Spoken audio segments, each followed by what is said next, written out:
under a special microscope. It's an egg, and showing the moment of conception. The moment the sperm enters the egg, there is now documented the very moment that the sperm enters the egg. There is a flash of light, and the light has entered the world.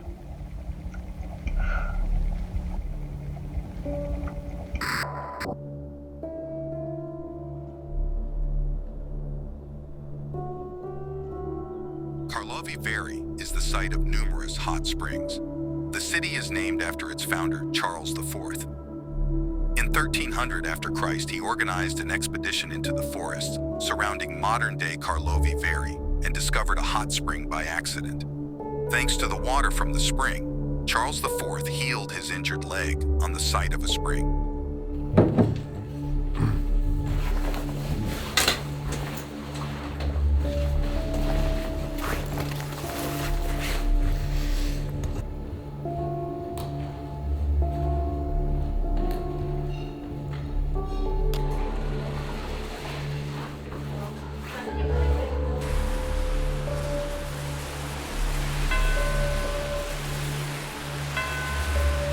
In addition to its spiritual symbolism, water has long been thought of as an element with medicinal and therapeutic qualities. Today's Karlovy Vary is one of the most famous and traditional spas in the world, visited by thousands of people drinking the water from the hot springs to discover the health benefits.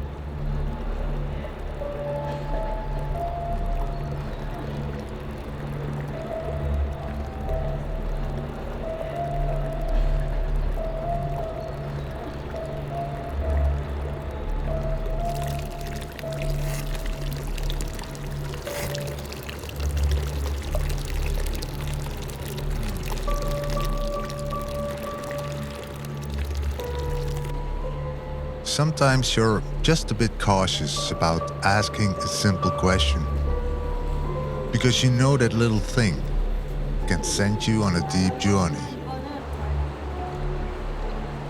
Hello. Do you have information where the water is coming from? Oh, the water from the underground. Yeah, but is there some information, a booklet or a flyer? No, I don't. Do you know where to get it?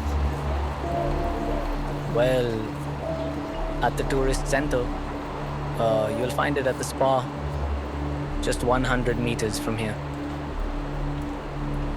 You can try it, but I'm afraid they won't have the brochure you like to have. Thank you so much. Okay.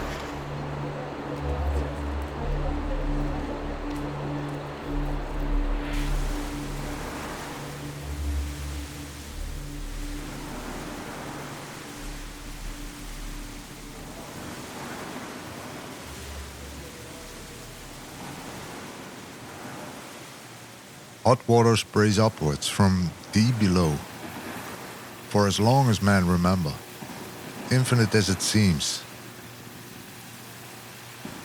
But where does the water become the water it is?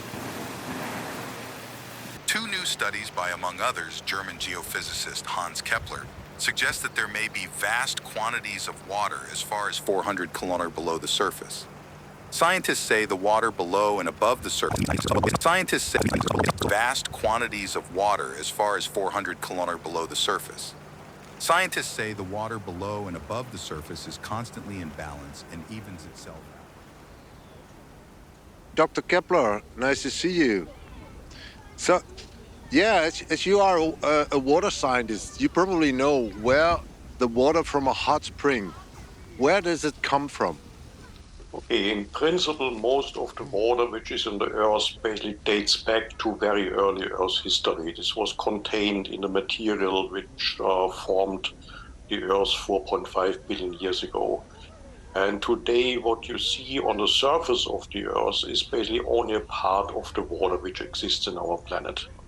There is probably a reservoir in the Earth's interior which is in size quite comparable to all the water which you see on the surface. Oh boy, that's quite a volume. is something which for a long time people did not realize. I mean, for a long time people thought, okay, water is basically in the oceans and there is not much else in Earth's interior. So what is the evidence which changed our beliefs? Yeah, for example, this here is a sample from the Earth's interior. That black stuff which you see here is basically some basalt which came out of a volcano. And the green stuff which you see in here, this is some piece of the Earth's mantle which was brought up to the surface by this volcanic eruption. Okay. And if you look at this green stuff in here, then you find very small traces of water contained in the minerals in form of chemically bound OH groups. So if you would heat this thing, you would basically release a small amount of water. Now, this is not very much, but if you take this and if you basically integrate this over the entire volume of the Earth's mantle, you come up with a very significant reservoir. And the issue whether the transition zone contains abundant water, is that a controversial topic or is it widely accepted? It is widely accepted, I think pretty much generally accepted, that the water content in the transition zone is elevated. If water is created and elevated to the surface again and again, and it means that more and more water is entering the normal cycle, which is eventually results in the Earth's surface flooding, right? That the land will be flooded with water. Is that a possible scenario? The reality is just the opposite, because there's an equilibrium. There's water coming out of the volcanoes, but there's also at the same time water being recycled in these subduction zones, for example, between Japan or between South America, where you track water down into the mantle. So there's an equilibrium between those two things. But the thing is, when you track water back into the mantle, if the mantle is very hot, then this basically means these water-containing minerals will decompose and everything will be returned to the surface very quickly by volcanism. If the Earth cools down, then this process is not so efficient anymore, and then you track more water down deep into the mantle. Now, since during Earth's history, the Earth has cooled down. The Earth is not as hot anymore as it was 2 billion years ago.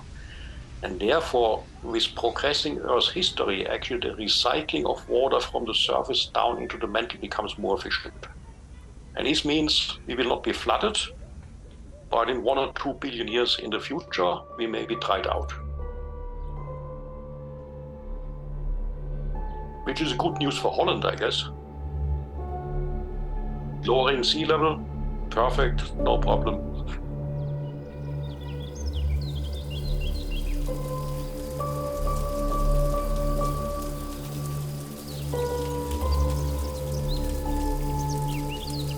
Water is the fundamental core of our existence. Where water falls and the sun shines, life arises. The most mysterious liquid we still know so little about. And we humans consist of water. So, what do we know about ourselves if we cannot even fathom the fundamental basis of our Creator? Or maybe we know more about it, but connections are not made, for whatever reason.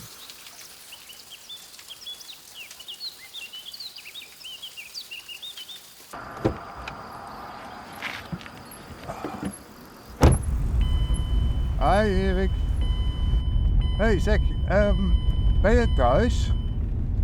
Ah, oké. Ah, perfect. Ja, zeg, ik denk dat ik in 1,5 dag bij je kan zijn. Oké, perfect.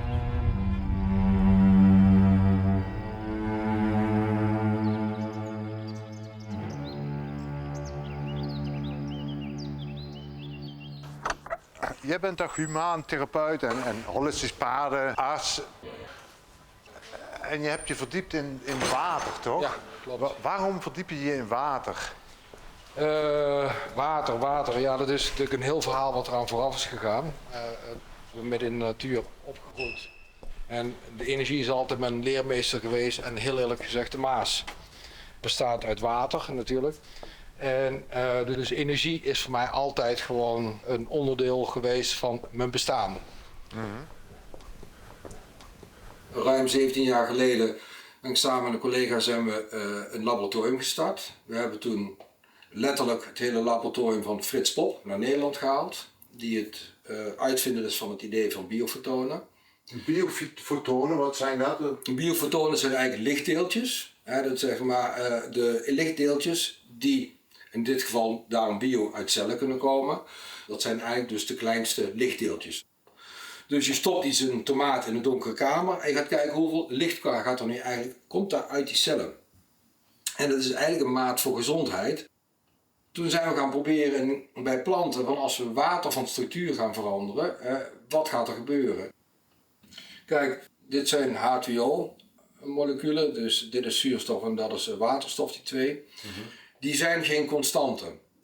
Er zijn allerlei bewegingen aan het uitoefenen en die verschillende bewegingen bepaalt al wat, hoe de energiestructuur zit. En in dit plaatje, hier zie je wat chaotisch water doet.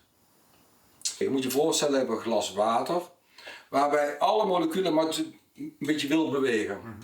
Dat is hoe we over water denken, dat is het huidige paradigma. Hier rechts zie je het plaatje van een coherente staat. Coherent water is dat het moment dat je ervoor zorgt dat die moleculen samen gaan bewegen, dan nemen ze in kracht toe. Ik gebruik het voorbeeld, ondanks dat het anders is, maar wel als begrip erin. We hebben hier lampen hangen, 40 watt. En ik heb er 2 van nodig om deze kamer te verlichten. Op het moment dat ik de fotonen in dezelfde golfbeweging laat bewegen, krijg je eigenlijk een laser. Laser is coherent licht. Nou, als ik 80 watt laser hier zou hebben, dan brand ik dwars door het pand heen. Dus het krijgt veel meer power. Doordat het in coherente staat gaat komen, zoals wij het ons voorstellen, vormen het bepaalde kristallijne structuren. En die kristalstructuren zijn in staat om informatie op te vangen. Op te vangen, op te slaan en door te geven. Dus water is een informatiedrager. Is een drager, is een ontvanger, een drager, een doorgever van informatie. Je moet het echt letterlijk zien als een radio. De allereerste radio's overigens was een kristalradio. We gebruiken kwartskristallen overal voor om informatie door te geven. Als ik op een radio aan de knop draai, op het moment dat ik hem op de juiste zender zet, krijg ik informatie. Zet ik hem er net naast, dan begint het te kraken en te piepen. En als nou die radio oud en krakkemikkig is en de antenne doet het niet goed, nou, dan ontvang je sowieso minder informatie. Chaotisch water is die krakkemikkige radio en coherent water is de perfect getunede radio. Toen kwamen we in de wereld terecht, denk ik van ja, maar wacht eens even. Water moet ergens een verbindende factor hier binnen zijn, binnen dat hele systeem. Want op het moment dat ik water ga veranderen van structuur en ik geef toe aan tomaten of aan komkommers, dan zie je opeens dat het aantal biofotonen zelfs wel kan verdubbelen. Dus dat er veel meer energie en licht uit zo'n cel gaan komen van tomaten. Dit zijn zaden in een donkere kamer. Dit is controlewater, dit is coherent water. Eigenlijk meteen acuut. Zo gauw als het gaat groeien, gaat onmiddellijk al meer biofotonen produceren. Nou, als je dat ziet en je realiseert je dat ons lichaam moleculair gezien voor 99% uit water bestaat, wat doet dat daar? We hebben geen flauw idee eigenlijk. Much of the water in a healthy human body is in a liquid, crystalline, structured state. The liquid crystalline organization of the human body accounts for the instantaneous transfer of signals and other biological information. Structured water exists naturally in mountain springs, glacier melt, and other untouched sources. Water always adapts to its environment. The moment water comes to the surface from its source, it encounters the influence of the synthetic unnaturalness of the current time and loses its coherent state, and its crystalline structure degrades. No matter how often water is purified, the water loses its living essence and remains dead, until it is reabsorbed into a healthy living biological system, where it can restructure itself and crystalline structures reappear. It is no coincidence that spiritual and physical cleansing with water plays a crucial role in all ancient cultures. Did we perhaps lost the meaning of its power and therefore also the understanding of our being?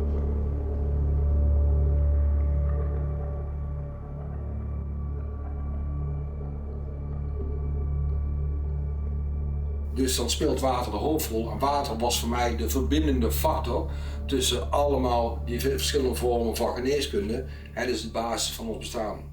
Je hebt dus onderzoek gedaan en jullie zijn er zwaar coherent water te creëren, hè? Ja. Kijk, dit is eigenlijk zeg maar ons eerste model. Als je kijkt, hier zit coherent water in en wat er omheen zit is kwartsglas. En dat is cruciaal. Hier zit een soort moederwater in. Als je dat gaat roeren in het water, neemt dat water allemaal eromheen die structuur aan van dit water. Dus het is eigenlijk een kopieerapparaat? Ja. Ja. Het water wil naar zijn natuur toe. Wij willen altijd, ieder levend systeem zoekt naar de balans van wie die is, wat hij behoort te zijn, wat zijn blauwdruk is. Het geeft het water de herinnering van zijn essentie. Ja, precies. Dit was je, zo behoor je te zijn. We hebben letterlijk kunnen aantonen dat de ene groep dronk coherent water, de andere dus chaotisch water. Dat we zagen dat na 2 maanden 28% meer ATP in het bloed zat. Oftewel, de mitochondriën waren 28% efficiënter geworden. Omdat ze niet continu bezig hoeven te zijn, waarschijnlijk, om het zelf coherent te maken, maar meteen hun ding kunnen doen. Dus water is gewoon, het leven is water.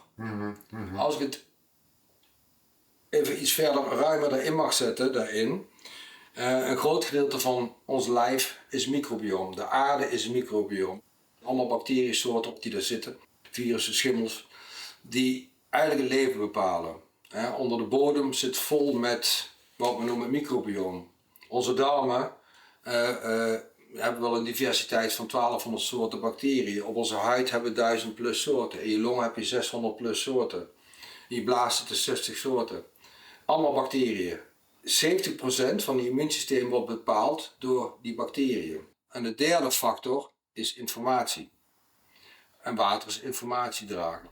Dus die combinatie bij elkaar is het allergrootste gedeelte van het leven. Dus eigenlijk, ja, ik zeg het altijd een beetje voor de grap, maar ik meen het wel. Wij zijn een bacteriekolonie in een plasje water, aangestuurd door de kosmos.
Wij zijn een bacteriekolonie in een plasje water, aangestuurd door de kosmos.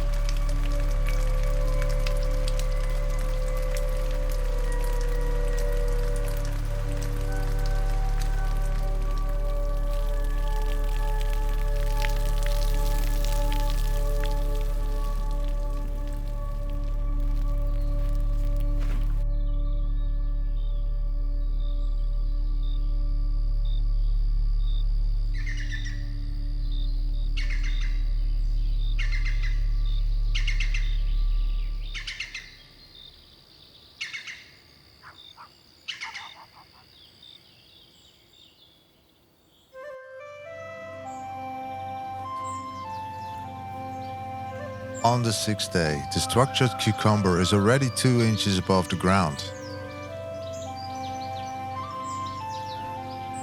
while the chaotic one is not even born yet.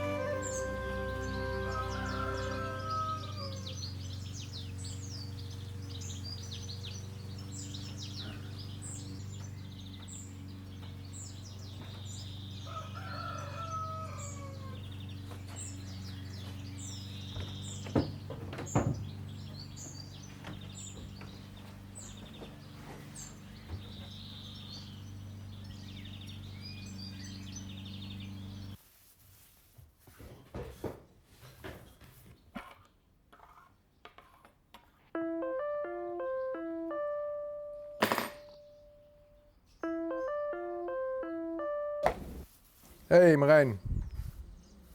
Hey Erik. Hey, ik heb nog één vraag. Ik heb erover nagedacht en ik snap dat water drinken gezond is voor mensen.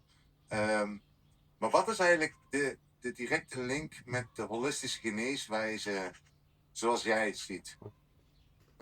Ja, eigenlijk heeft alles te maken met energie, frequenties en geluid. En dat heeft een enorme invloed op het water. Maar ik kan het je misschien best beneden even laten zien, want ik heb daar een opstelling. Ik loop even met je mee naar beneden, Marijn. Neem je even mee.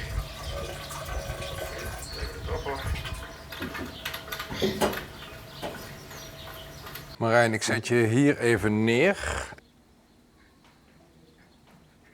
Wat ik hier heb zitten, dus een bak gevuld met water en die kunnen we aansturen waarbij je frequenties erop zet en dan kun je zien wat er met de waterstructuur gebeurt.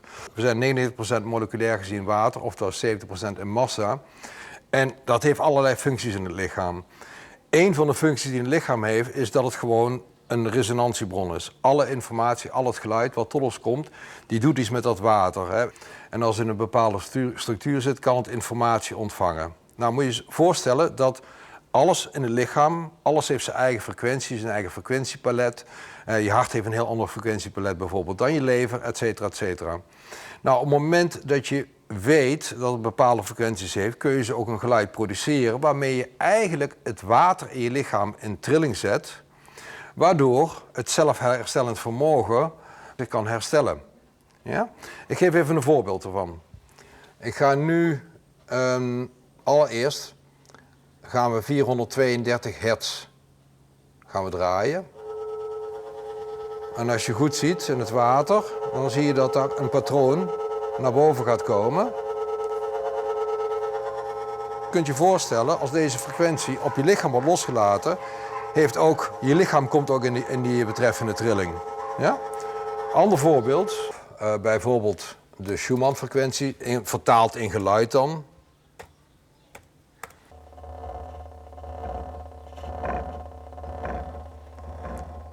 En zoals je ziet krijg je een heel ander interferentiepatroon.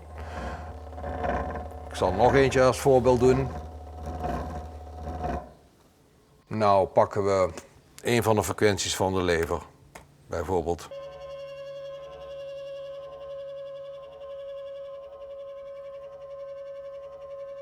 Maar je ziet duidelijk dat het allemaal verschillende invloeden heeft eigenlijk op het water. Nou, ik denk niet dat het dan heel ingewikkeld is om voor te stellen. Op het moment dat je geluidsfrequenties op je lichaam zet, dat dan ook al het water in een bepaalde resonantie, in een bepaalde trilling is.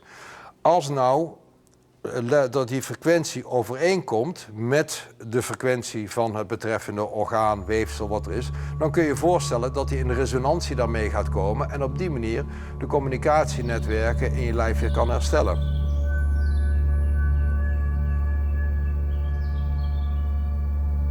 It reminds me of how we can harvest natural frequencies in the garden with pyramid structures and copper, so crops can grow in soil that resonates with the atmosphere again.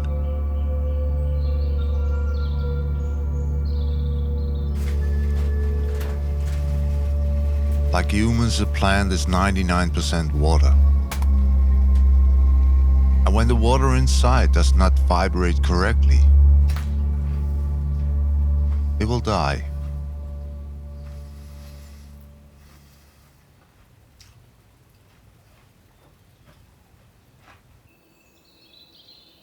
What is this universal radiation in living beings? My theory demonstrates that the cell, an essential organic unit in all living beings, is nothing but an electromagnetic resonator, capable of emitting and absorbing radiations of very high frequency. What is life? It is the dynamic equilibrium of all cells, the harmony of multiple radiations which react upon one another. What is disease? It is the oscillatory disequilibrium of cells originating from external causes. When vital resistance is completely overcome, death occurs. If cellular radiation gains the ascendant, restoration of health follows.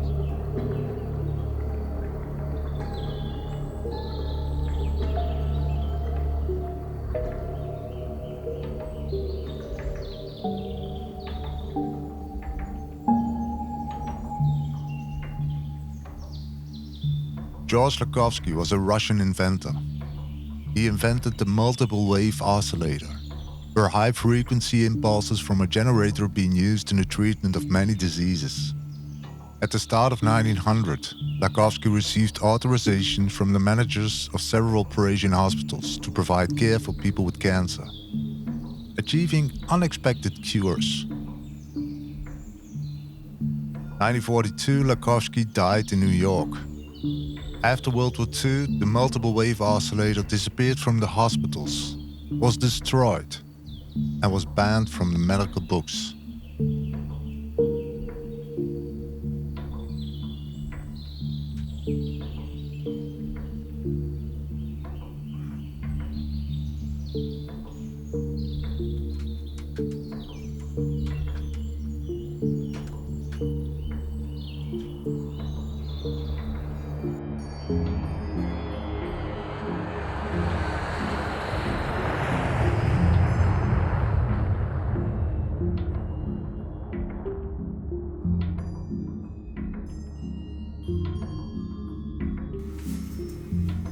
Why should they ban successful healing methods?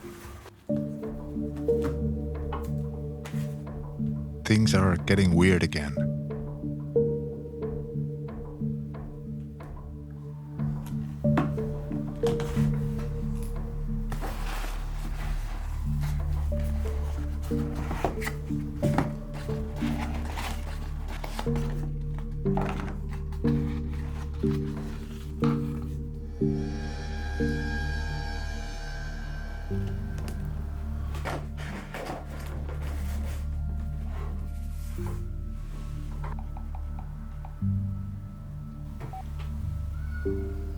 So, hi Marijn.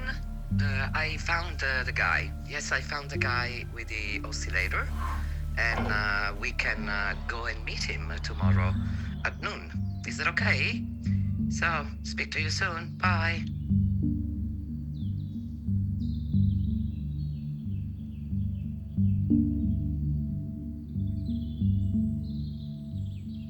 Buongiorno. Buongiorno, Marijn. Oh, vedi che parla italiano. Ja. Prego, sto in uno studio. Wow. So, Lakovsky oscillator made by George Lakovsky. Unico pezzo nuovo di Lakovsky esistente al mondo. Mai ha fatto una terapia. Originale di Lakovsky, ditta Colisa. Wow. Can I have a sit? Sì, prego. So. Ci sta bene in poltrona, What are the physics behind the Lakovsky oscillator? La spiegazione credo che sia molto semplice, perché ogni organo del corpo vibra a una certa frequenza. Se il cuore vibra a una certa frequenza, il fegato a un'altra, il cervello a un'altra, eccetera. Dentro questo range di frequenze, dalla testa fino ai piedi, si va da 100 Hz a 2 GHz, no? E quella ormai è stata definita così anche a livello medico. L'intenzione di Lakhovsky è costruire uno strumento che emanasse tutte quelle frequenze in sequenza nel giro di un quarto d'ora circa, per poter dare alla cellula che è stata depolarizzata dalla malattia. L'oscillatore deve dare la stessa frequenza della cellula come è nata, per poterla riattivare con la stessa natura della nascita. Noi abbiamo anche approfondito certe tematiche dove dice che non è la cellula che si ammala, ma è qualche cosa prima della cellula, cioè a livello atomico, l'atomo. E allora a questo punto si dice, se una persona in una posizione, adesso dico la posizione del letto perché è quella predominante, se una persona sta in una posizione fissa per 8 ore tutti i giorni o tutte le notti, è chiaro che assorbe le frequenze telluriche e cosmiche di quel punto. E questo entriamo in un discorso di geobiologia. Le cellule assorbono delle frequenze telluriche e cosmiche che non sono le frequenze della cellula umana, ma sono alteranti, cioè alterano la frequenza delle cellule. A forza di rimanere 8 ore, o poco più o poco meno, in quella posizione per tutta la vita, cioè diciamo un terzo della vita noi lo passiamo a letto, le cellule assorbono quella frequenza e la prendono come buona, ma le altera l'equilibrio della salute. La cellula viene depolarizzata, viene resa malata. Allora cosa ha pensato Lakhovsky? Se uno vuole rimetterla in funzione, gli diamo la sua frequenza continua, in maniera che riacquisti la frequenza di come è nata, no? Nel senso che ci vogliono un po' di giorni, però dopo 15 giorni la cellula incomincia a muoversi. Cosa dice la medicina? La medicina va a cercare il bacillo, va a cercare il batterio, eccetera, ma non va a cercare la causa. Se cercasse la causa andrebbe sulla geobiologia, andrebbe a dire alla persona, io adesso ti curo, però non ritornare più nel posto dove eri prima, perché avrai delle recidive. Uno ritorna ad avere lo stesso male dopo anche qualche anno, perché non si toglie la causa.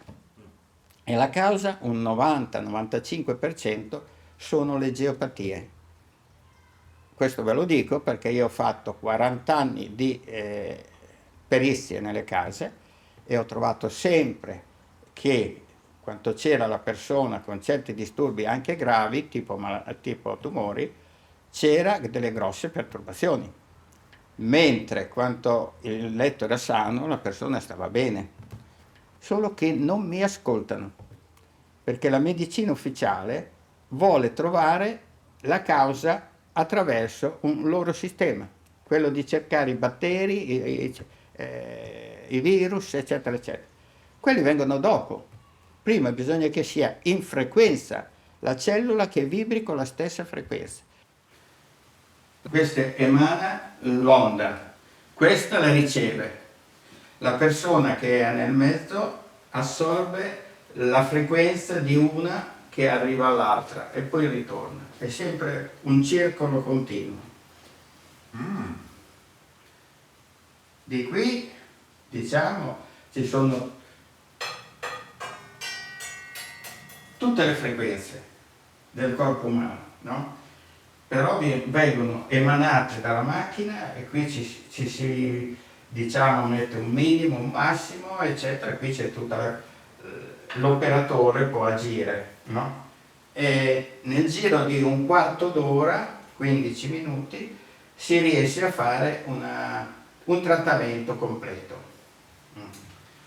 Poi si può stare anche un po' di più, però con questo conviene un quarto d'ora. Con il nostro è chiaro che ci si può stare anche dei giorni interi, non c'è controindicazioni, ma questo è troppo potente. Why we're not using this technique in the medical system anymore?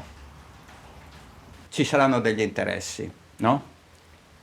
O una cultura che non gli hanno dato. Io non voglio compromettere un medico, perché il medico ha avuto quel tipo di cultura e non si interroga se è vero o non è vero.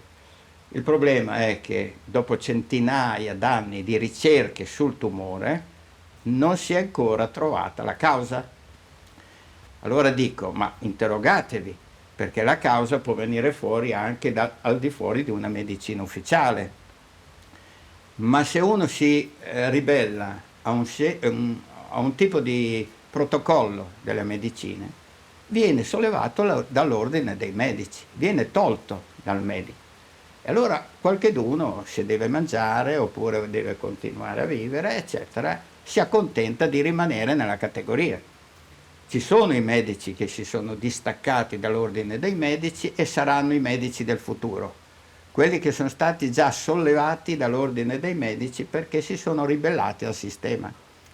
Quelli sono quelli che noi cerchiamo, perché un medico qui dentro può entrare, ma come amico, non come curante, perché non mi interessa più un tipo di medicina di questo genere, quanto non si va a cercare la verità. Bisogna cercare a qualsiasi costo la verità per il bene del paziente, non per il bene del medico. Adesso, dopo per quello non vorrei essere troppo cattivo, però ho combattuto una vita e mi rendo conto che bisogna continuare a combattere per quello che si crede. Io credo nella natura, io credo nel divino, non credo più nell'umano. Non do la colpa al medico, perché il medico è stato istruito così. Do la colpa all'istituzione medica. Deve cambiare. Se non cambia l'istituzione, i medici qui dentro non entrano più.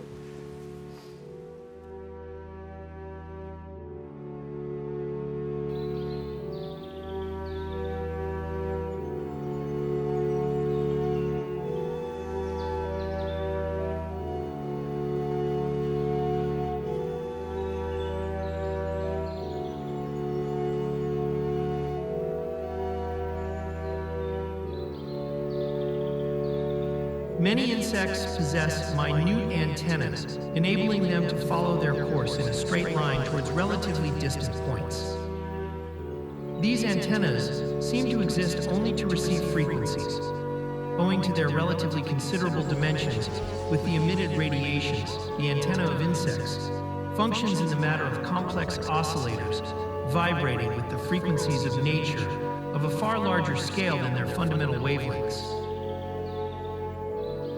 Tuned frequencies determine insects' path, behavior, the ecosystem, and ultimately the holistic architecture of life on Earth.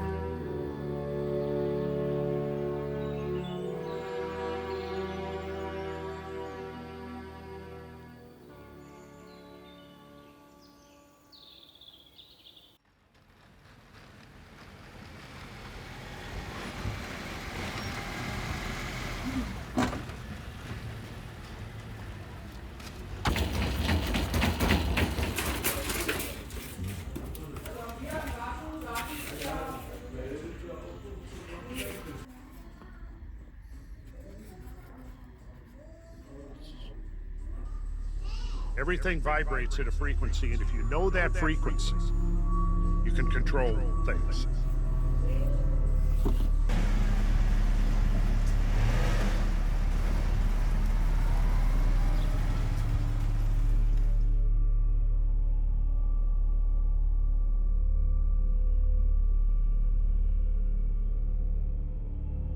When the doctor can heal it, the devil will steal it. After all, money has to be made from something. Is our consciousness perhaps being suppressed by certain frequencies? Cell phone companies are putting up 5G towers, raising the question, are these towers safe? Is radiation from cell phone towers a clear health hazard to citizens? 60 satellites hurtling into the sky that hopes to bring the world low-latency, high-speed internet. And Wi-Fi devices emit pulsed microwave radiation. 900 times a minute, it's looking for a signal. It says to the tower, where are you? Here I am. Where are you? Here I am. An originating cause and a resulting effect. Severe psychiatric problem by changing the pulse frequency. By the 60s, it was mostly understood. That when our antenna is radiating, it is dissipating energy. The energy will enter the cell, and as it interacts with the molecule, exposed newborns have basically fewer cells in the hippocampus. Nature didn't prepare our brains for this. 67-year-old woman texting and walking when she flips over a cellar door, falls 6 feet. Not a bad question when you look into the world today. Although if my consciousness was being suppressed, I wouldn't be able to come up with this question, I guess.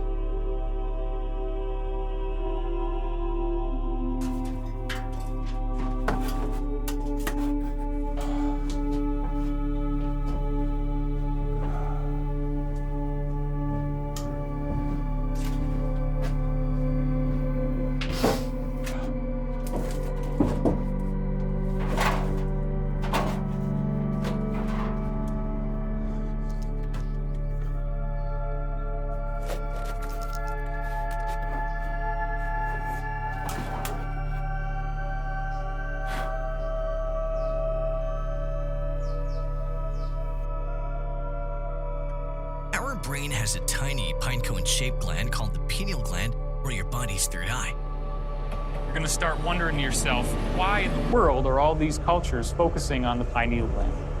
Here's the Babylonian god Tammuz, and as you can see, he's holding a pine cone. This is Osiris, the lord of the underworld in Egyptian mythology. This is his staff, but it also represents DNA. And there on the top, as the Kundalini rises, what are they looking at?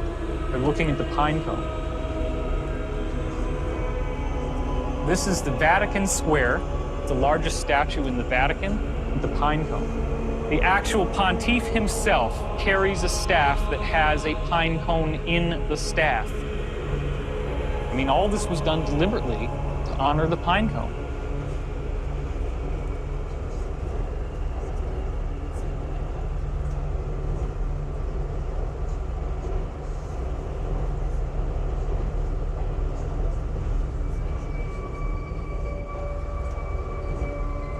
Could it be that we carry the key to our primal history within ourselves, but it's just turned off?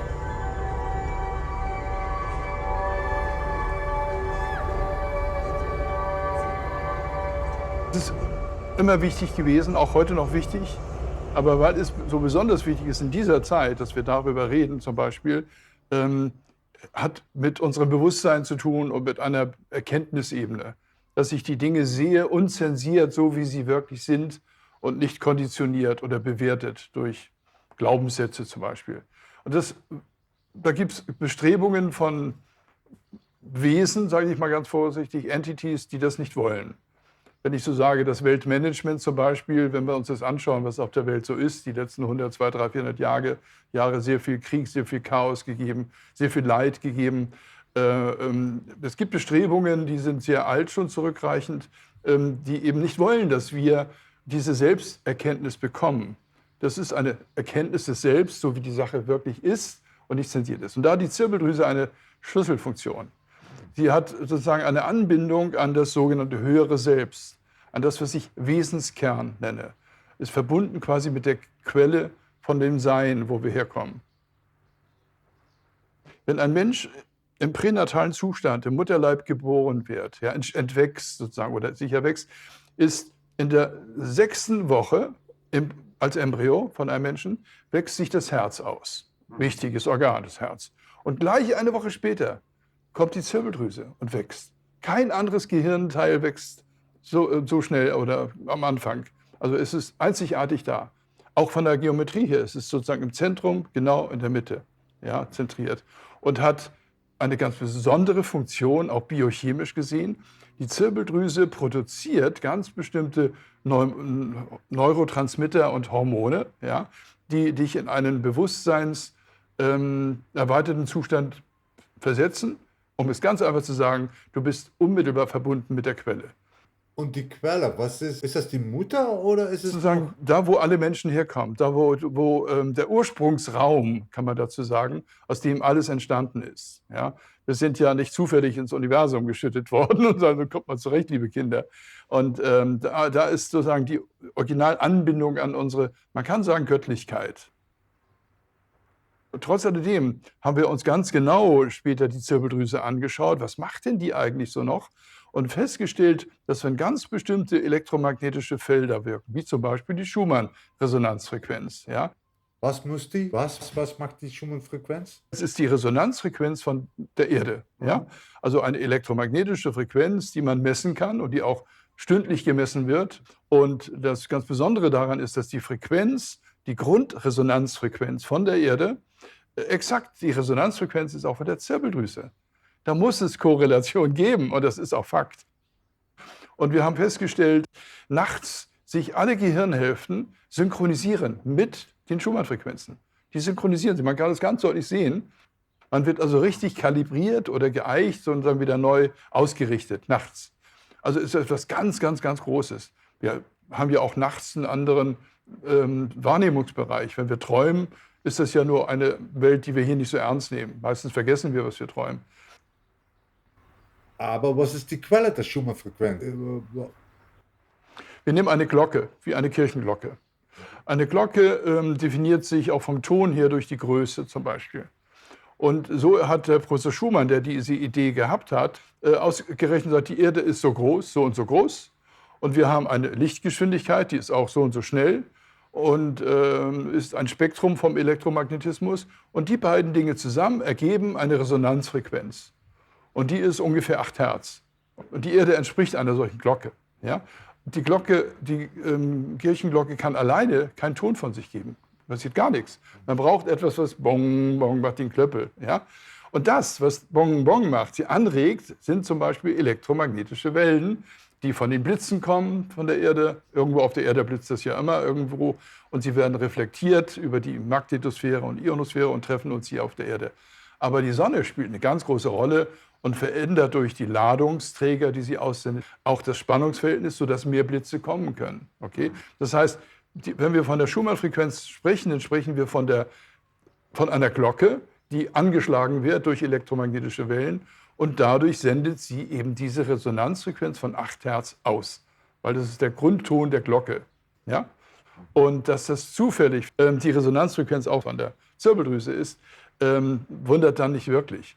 Weil, wie ich schon sagte, wenn die Zirbeldrüse als erstes Gehirnorgan überhaupt erwächst, ja, hier im pränatalen Zustand, und dann schon diese Frequenz da ist, findet immer wieder diese Kalibrierung statt. Ich bin mit der Quelle verbunden. Das war ja deine Frage, wo ist die Urquelle?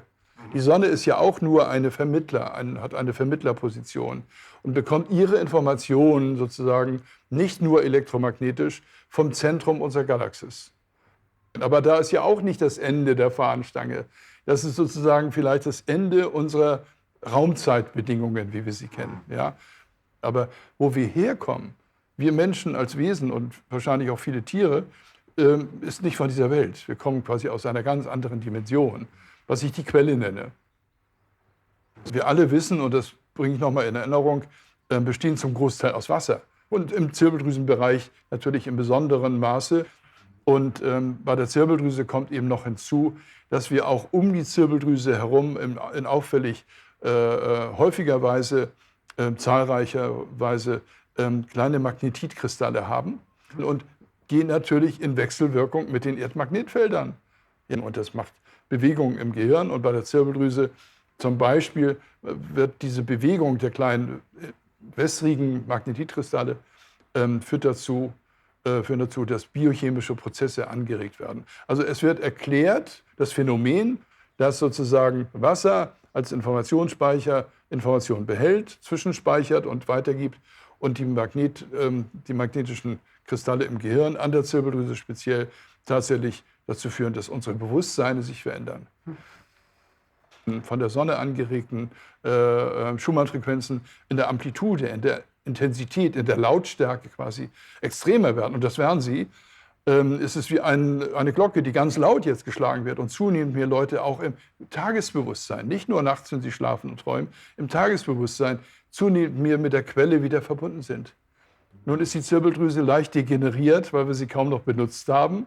Ja, und wie ein atrophierter Muskel, wenn dann lange nicht benutzt wird, ein Muskel, egal welcher Muskel, dann bildet es sich zurück. Und so ist die Zirbeldrüse auch immer weiter verkümmert. Aber trotz alledem, das ist etwas relativ Neues, kann auch eine verkümmerte Zirbeldrüse innerhalb von Minuten quasi wieder zu einer Höchstform auflaufen. Soll heißen, sie produziert die Neurotransmitter und Hormone, die uns in einen bewusstseinserweiterten Zustand versetzen. Und das soll offensichtlich nicht jedermann wissen. Was macht Angst dann mit der Zirbeldrüse? Ja, sie degeneriert, also sie verkappt sich. Ja? Die biochemischen Prozesse, die ganz wichtig ja dafür sind, für das erweiterte Bewusstsein, für die Anbindung an die Quelle, werden vereitelt oder werden verhindert, unterdrückt zumindest. Auch durch viele andere Prozesse, wie der ganze Elektrosmog-Bereich. Ja, also gerade auch jetzt die WLAN-Frequenzen und Bluetooth-Frequenzen und überhaupt.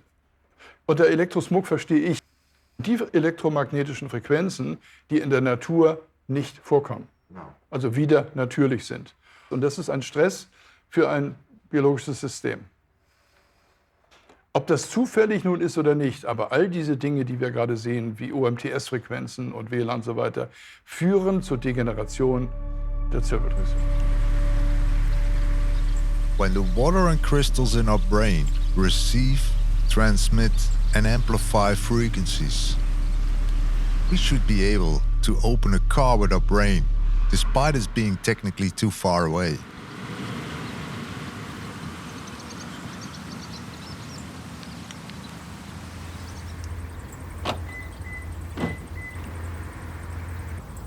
And so it is. Our brains transmit frequencies. Imagine what impact a new world of wireless information will have on our behavior and what harm it will bring. Now, the reason this works is because everybody's brain, everybody's head is full of water. The wave coming from my key, the waves coming from the water in my head. And that's the reason why these two add together and extend the range of my cartilage.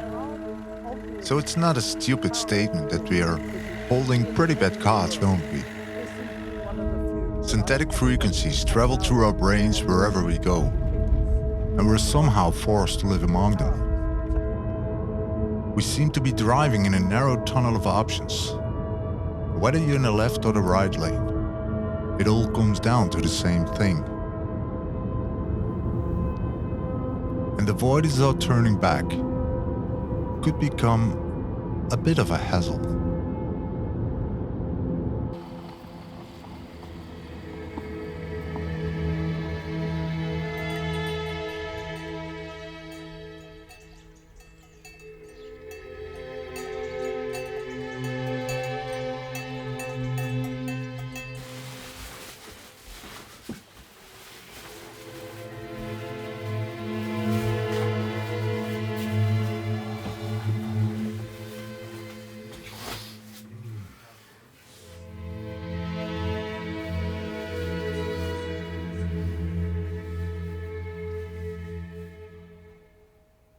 Hey Matt, if I remember correctly, you did some research on frequencies and the health impact from frequencies on our brain, did you?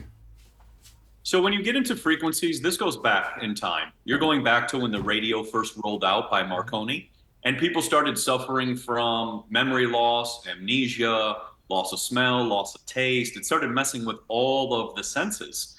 A lot of people started suffering from radio wave sickness. This is how they diagnosed people back in the 1900s, because all these radio waves are impacting the cortexes. It's a pulsing frequency, so they mess with the pineal gland and all of that. And when we get into this, we see that all these studies have been linked to doing this, messing with the brain, messing with the heart, messing with the third eye.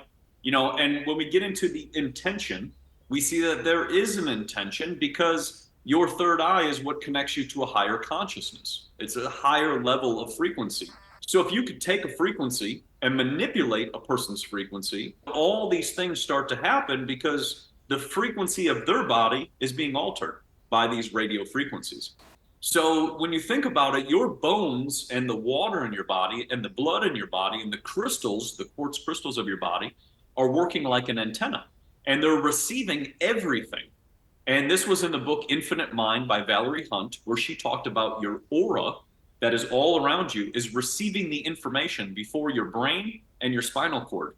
So if they're manipulating these frequencies with all these cell towers and radios and TVs and all of these things, then they're manipulating our aura and our energy, and also that third eye. Why have I never heard of the term radio wave sickness before? That's because back about the 1920s, they took radio wave sickness off of the medical books. And that was because when the first rollout of the radio happened, people started suffering from radio wave sickness. But what happened was once they removed it off of the books in the 1920s, then they started calling it something else. And so radio wave sickness kind of faded because you can't sell people technology that works on radio waves if they are knowing they're going to get ill. But if you now remove that and call it something else, such as influenza, and people don't understand, they start thinking that germs are jumping all over, not their terrain is impacting them over. But they're not looking at the technology which is being installed into all of these places, causing the exact same symptoms as the illness in which they're trying to save. Just like 2020, same exact thing. New technology gets all over the place. All of a sudden, people start experiencing loss of smell, loss of taste, dizziness, ringing of the ears. These are all symptoms of radio wave sickness. And the only countries that still diagnose radio wave sickness is certain countries in Asia and Russia. So radio wave sickness is not really known because after about the 1920s, if you stop teaching it, now we're 100 years later, nobody even knows that even exists. And then they say the technology is safe. And that's because a lot of these tests for the technology are tested on a plastic dummy. That's how they deem this technology safe. They put a phone up to a plastic dummy and say it is safe for the plastic dummy. Okay, I'll buy the fact that we're being manipulated from above, but why would they make an entire population sick? I mean, nobody wants to hold sick chickens in the barn, right? Well, when you poison the people, you can control them. You know, if you can alter their frequencies and make them tired and make them exhausted and make them fatigued, they can't go against the system. They can't have a revolution. They won't fight against the system. But if you have healthy people, they will go against the system. You know, people will say, I'm not going for this. You know, when you have this society which has been poisoned, they're easier to control. You can tell them what you want. You can broadcast whatever you want to broadcast to them. They will accept that at face value, and they won't question the narrative. And this system is about making money. When we go back to the 1910 with the Flexner Report and the Rockefellers, when they bought out the medical system and they own the entire medical system since then, they're about profits. They own every division underneath the medical system, and they're about money. And that industry is a $1 trillion industry. So they don't make money if people are healthy. They make money on sick people, sick profits. And I think internally, our souls know what to do. We're deep connected into the earth, to nature, to plants. We're connected to these things, but we've been disconnected. All these frequencies and AirPods and other smart watches and nonsense that they're trying to sell people, they're just selling people back their senses. You know, they got Google Vision, which is just your eyes. You got AirPods, which is your ears. Next, they'll sell you some taste testing thing or whatever it may be, but they're just selling you back your senses. And we are more than just the physical. We are connected spiritually, just connected to everything. But that's all been diminished. Yeah, in some extent, I guess we are on drugs, huh? Yeah. It's easy not to go along, but so difficult at the same time, right? I happened to look at a poster that says, suppose they give a war and nobody came. It really is so easy, right? If not much easier not to go.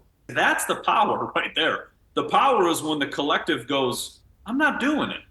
I'm not doing it. I'm saying no, and I'm gonna do this. And that's why I feel, there's a thing happening with the economy right now. And I think that's actually the shift.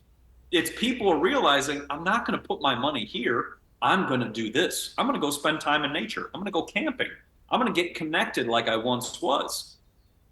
So I see it, I get hyped up and I get a lot of energy because I think that we can all do our part and there are always solutions. And we've just been programmed to sit in fear and think that we can't do it, but that's just a frequency. That's all it is.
Christoph, das ist ja ein Lebensprojekt von dir, oder? Ja, das stimmt. Das ist ein Lebensprojekt. Seit 2012 bin ich jetzt in diesem Haus. Wie meine Heimat geworden, meine tiefere Heimat. Und was hast du hier gefunden? Ich denke, die Landschaft ist was mich prägt oder die wunderbare Ruhe. Und hier hat man wirklich das Gefühl, man sei noch ein Mensch am Leben und guckt in die Natur heraus, ins Grüne, jeden Tag. Und das Grüne, der Blick ins Grüne, das finde ich, das ist so heilsam. Jeden Tag. Also das brauche ich irgendwie. Ja. Das ist der schöne Baum, der da. Aber der ist schon alt, oder? Ja, wahrscheinlich schon 300-, 400-jährig, ja. Wow. Ja. Aha. Wow, ja. Aber wenn man da hochguckt, als Kind wäre ich sofort da hochgewandert oder hätte das erklommen. Aber ja. Was denkst du, was heutzutage in dem Mensch fehlt? Was fehlt? Ich denke, das Vertrauen. Wenn wir ein tiefes Vertrauen haben, dass alles so kommt, wie es kommen sollte, dann können wir das Vertrauen ins Richtige haben und müssen nicht Vertrauen haben in Kriegsparteien oder überhaupt Parteien, sondern wir glauben an uns selber und Das ist das Wichtigste.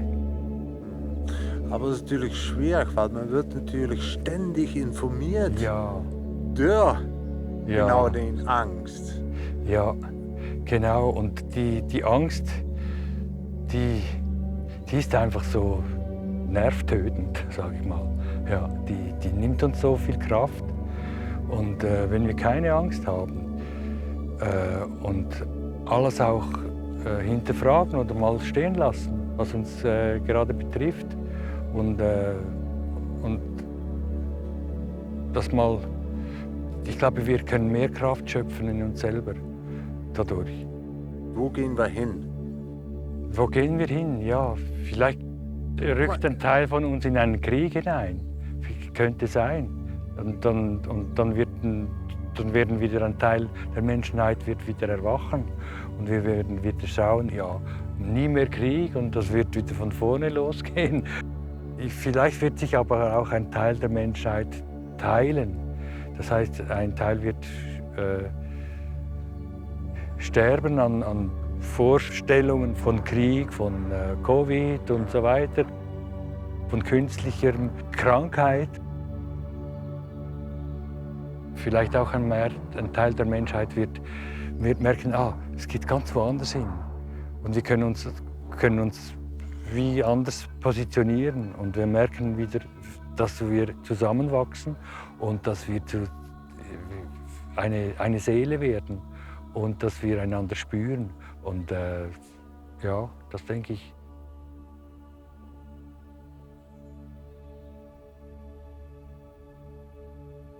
Wie kann es sein, dass ein großer Teil der Gesellschaft von Angst geleitet wird und ein Großteil der Menschen im Gegensatz dazu gar nicht mitmacht? Unser Gehirn ist ein Instrument, was die Zukunft vorhersagt aufgrund der Erfahrung, die es gemacht hat. Je weiter wir zurückblicken können, umso besser ist unsere Voraussage. Es gibt sogar eine Theorie, die heißt Predictive Mind Theory. Die basiert darauf, dass unser Gehirn eigentlich unbewusst ständig Vorhersagen trifft, wie die Zukunft auszusehen hat, uns auch durch diese Zukunft lenkt, vollkommen unbewusst. Man nennt das System 1. Und dass dieses System 1 eigentlich ständig aktiv ist, braucht auch keine mentale Energie, ist also sehr befreiend. Und dann gibt es eben dieses System 2, wo wir anfangen tatsächlich nachzudenken. Dieses System 2 wird nur eingeschaltet, wenn unsere Vorhersagen nicht eintreffen. Also wenn irgendetwas Unvorhergesehenes passiert. So ein ganz typisches Beispiel, was ich manchmal gebe, es gibt ja diese Leute, die es in Straßen so malen. Ne? Und die malen ja so wunderbare Bilder, zweidimensional, die so dreidimensional wirken. Und es gibt natürlich das Beispiel, das ist absurd, aber ich stelle mir vor, jemand hat eine Wand und bemalt, das aussieht, wie wenn es noch eine Treppe wäre. Und wir laufen jetzt auf diese Treppe zu und unser Predictive Mind sagt, ja, da ist eine Treppe, wie jede andere Treppe auch. Und wir versuchen, diese Treppe hochzulaufen und knallen gegen die Wand. Und in dem Moment leben wir bewusst.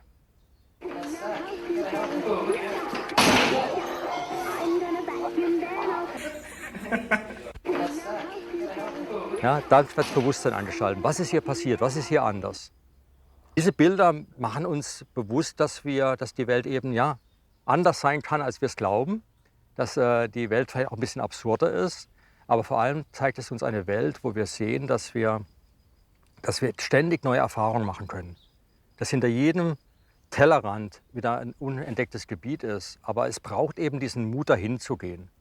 Und das Interessante ist, dass der Teil unseres Gehirns, der uns unser Wissen sammeln lässt, unser biografisches Gedächtnis, alles, was wir erfahren haben, auch alle Narrative, die wir jemals gehört haben, sammelt, das ist der Hippocampus. Und dieser Hippocampus beim Menschen sammelt jetzt unser ganzes Wissen über das ganze Leben hinweg.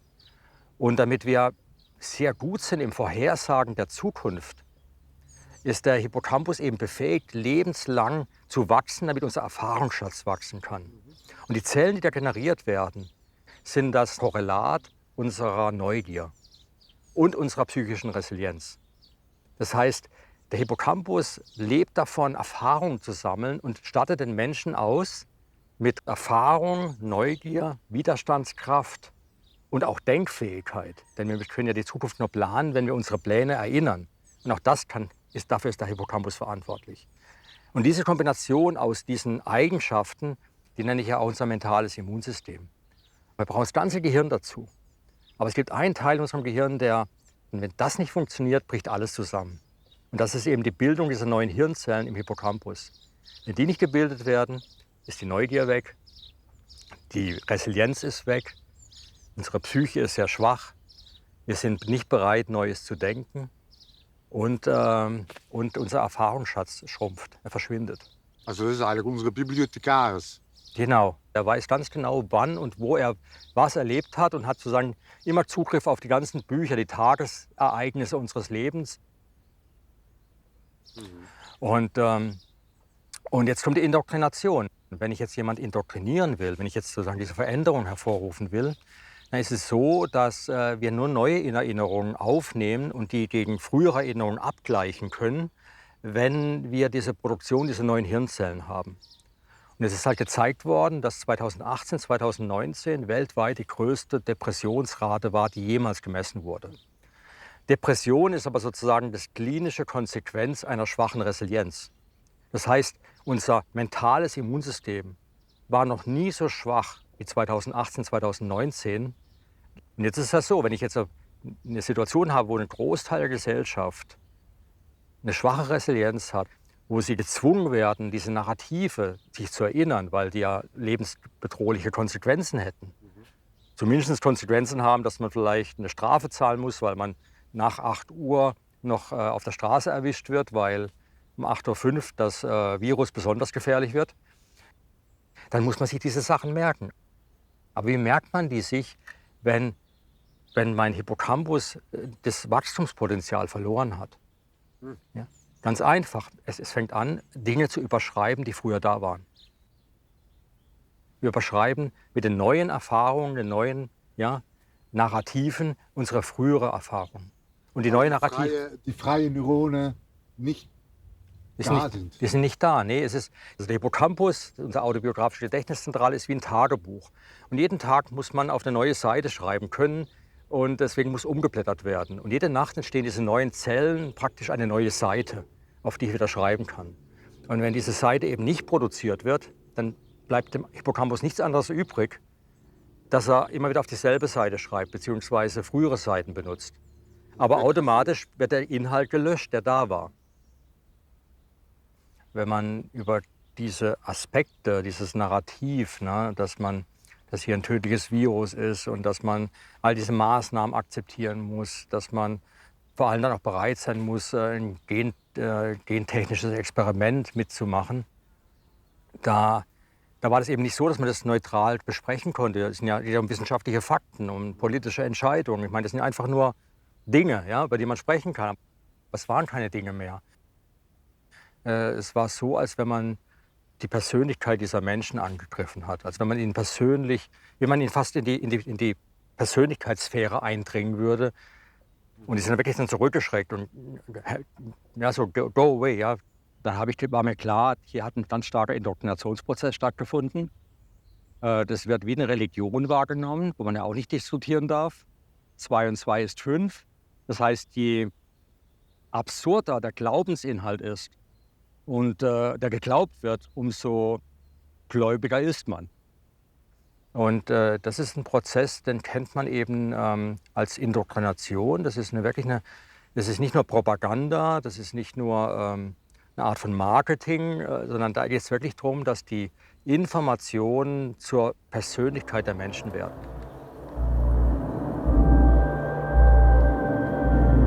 We have a golden opportunity to seize something good from this crisis. Its unprecedented shockwaves may well make people more receptive to big visions of change. That it's vital that people stick to the rules this weekend is to protect themselves and their family from this horrific disease. And global crises like pandemics and climate change know no borders and highlight just how interdependent we are as one people sharing one planet. Aber diese Entwicklung bedeutet letztendlich, dass wir etwas akzeptieren müssen, was wir mit gesundem Menschenverstand nicht akzeptieren würden. Und dieser Great Reset implantiert im Prinzip eine Art Betriebssystem in die Gesellschaft. Aber die Gesellschaft besteht natürlich aus Menschen. Also letztendlich wird ein Betriebssystem in die Köpfe der Menschen gepflanzt. Und wie jeder weiß, der schon mal ein Betriebssystem ein neues auf seinen Computer installiert hat, er muss vorher die Festplatte formatieren.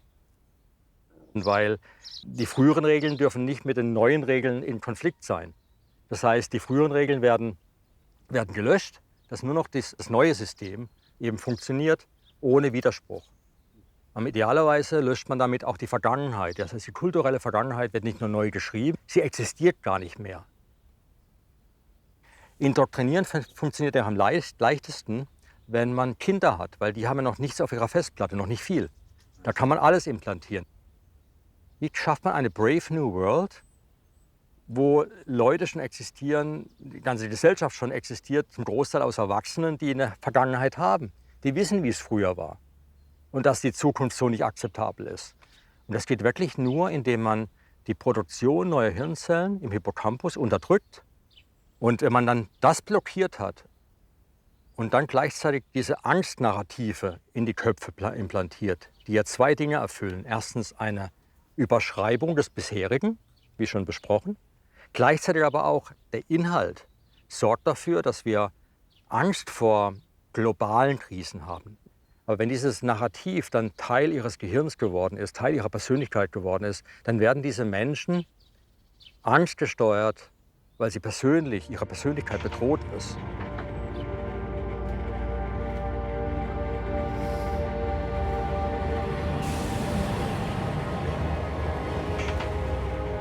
Zu akzeptieren, dass wir das alles abschaffen, dass wir die Demokratie abschaffen, dass wir das möglicherweise den Nationalstaat abschaffen, zugunsten eines globalen Regimes, das diese globalen Probleme endlich löst.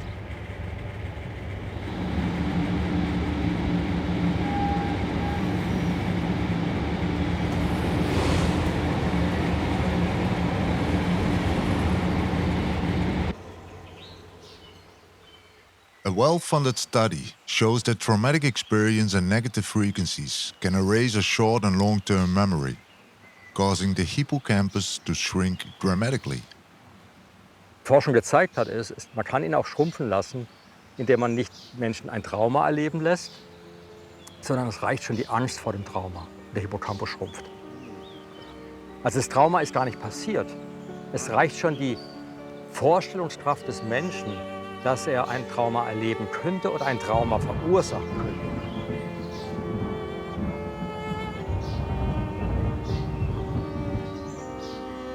Funded by the US Department of Defense and the Bill and Melinda Gates Foundation.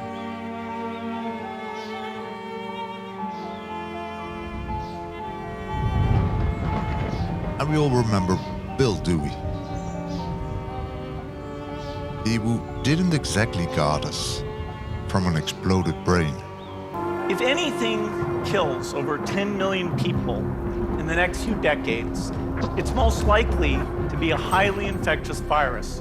Well, this is a nightmare scenario because human-to-human transmissible respiratory viruses can grow exponentially. I wish I could say that we're halfway through, but I don't think so.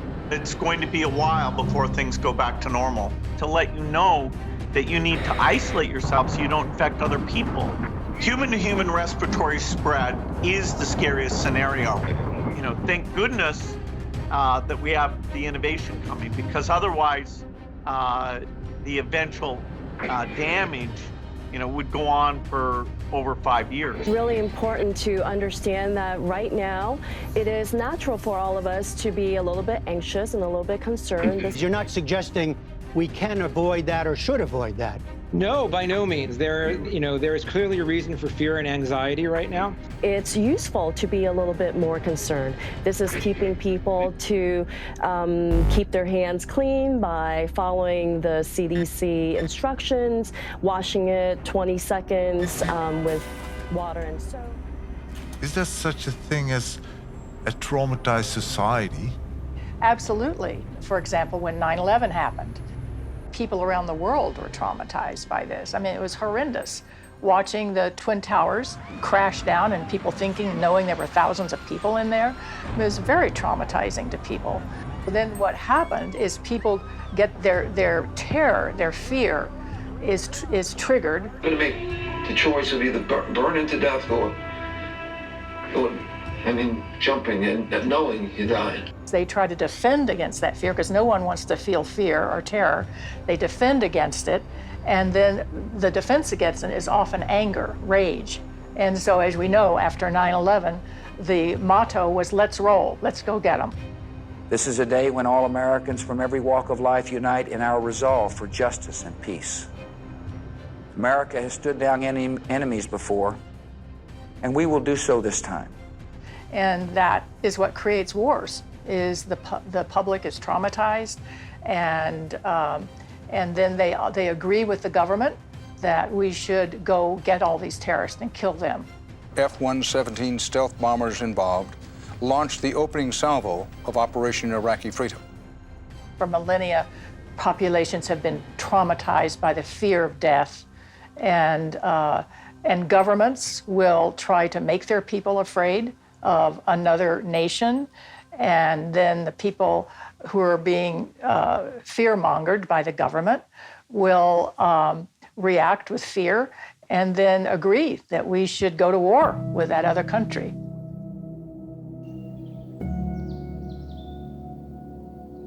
Negative frequencies wrapped around the soul of humanity. We lost the key to heal in the ravages of time. Our mind takes over, unnoticeable. We have to slow down to the speed of our consciousness. Because the breeze at which things happen is faster than our brain can comprehend.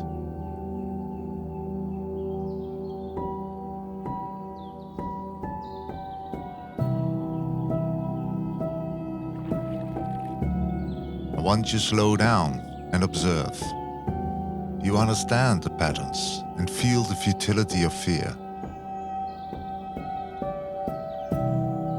We carry the connection to our history within ourselves, but we don't recognize it. We only need the courage to reactivate.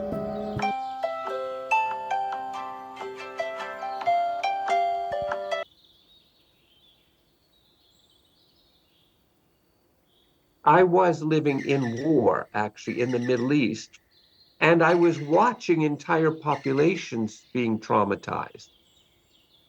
The paradigm I had about helping people recover from trauma was completely ineffective.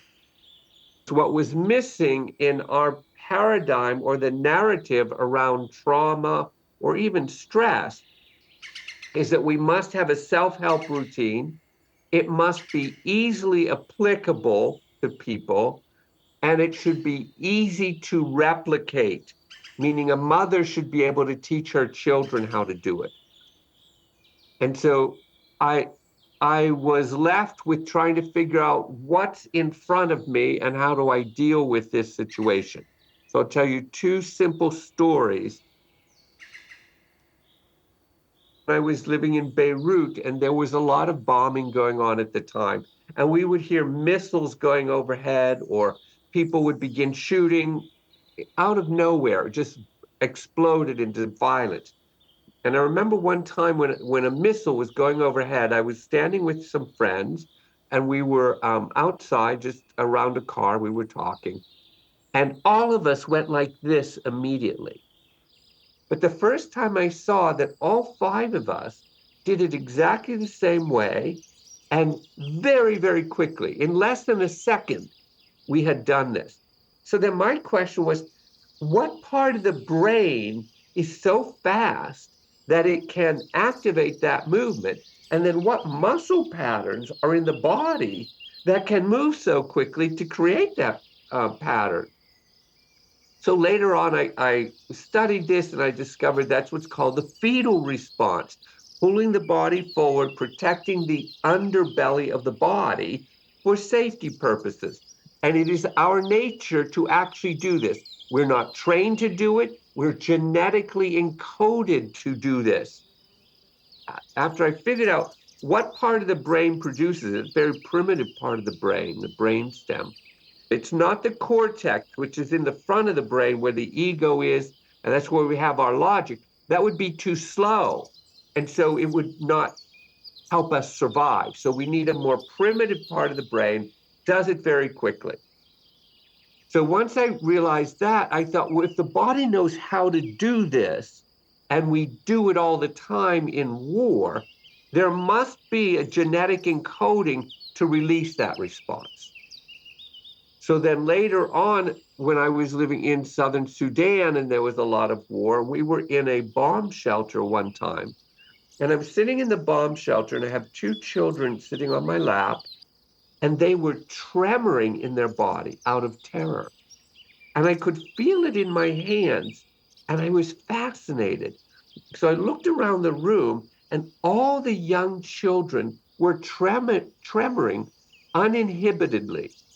They had nothing to stop them from not tremoring. But when they became about 10, 11, or 12, I could see they were shaking, but they were trying to stop it. And none of the adults were shaking at all. And I thought, oh my God, in these young children, I'm seeing a genetic response that's encoded in us, and these young children haven't learned how to turn it off yet. So they're showing me what is the human trait naturally. But as we got older in teenage years, we learned to try to turn it off. And by the time we're adults, we're so frozen, we don't do it at all. So when we left the bomb shelter, I asked this man, I said, do you ever tremor like the children do? And he said, oh no, we don't want them to think we're afraid. And that was the perfect answer for me, because I realized we have a negative narrative around tremoring. If you tremor, you're afraid, you're weak, you're vulnerable, you're insecure. We have no positive quality around that organic, genetically encoded mechanism of tremoring. If you're in a car accident, as an example, even if it's a minor one, and you get your wallet out and you have to show the police your driver's license, your hand will be shaking because the nervous system will have been highly stimulated. And we'll try to stop it, and we might not be able to, but when we get home, guess what we'll do? We'll take a drink. We'll drink some wine or drink some beer. That'll calm my nervous system. What we missed was that the tremor mechanism is already calming the nervous system. That's how it does it. The tremor mechanism activates when the nervous system highly stimulates, and it doesn't care whether that stimulation is from positive or negative stimulation. So we actually are self-regulating organisms, but we don't use the mechanism that we need for the self-regulation. So we stay in a state of constant tightness, which elevates our anxiety. Und du merkst vielleicht wie so eine passive Hüftöffnung, eine leichte Dehnung, genau. Da kannst du reinatmen, es wahrnehmen. Und dein Rücken liegt jetzt ganz entspannt auf der Matte. Und jetzt nimm die Knie so ein paar Zentimeter nach oben, 3, 4 Zentimeter, genau, und halte da erstmal. Du spürst da schon das leichte Zittern, ne? Ja. Das wird jetzt gleich wahrscheinlich sogar mehr. Wie ist das gerade? Ein bisschen komisch, muss ich sagen. Kommt es dir vertraut vor, oder ist es was wie das ganz Neues für dich?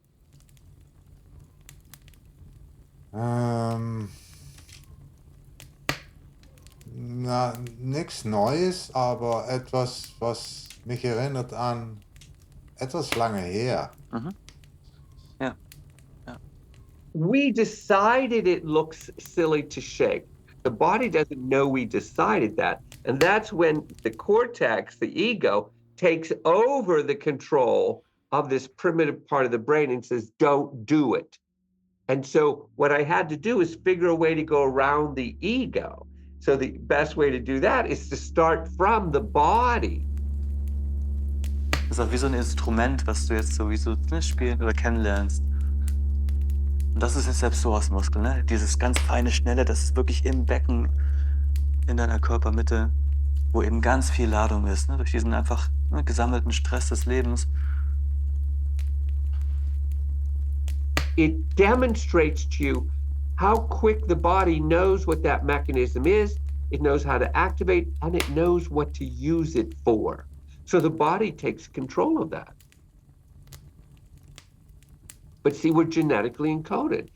We're a safe being to be on planet Earth, even with traumas affecting us, because we're genetically encoded to be able to get ourselves through that process. But we don't use the genetic encoding.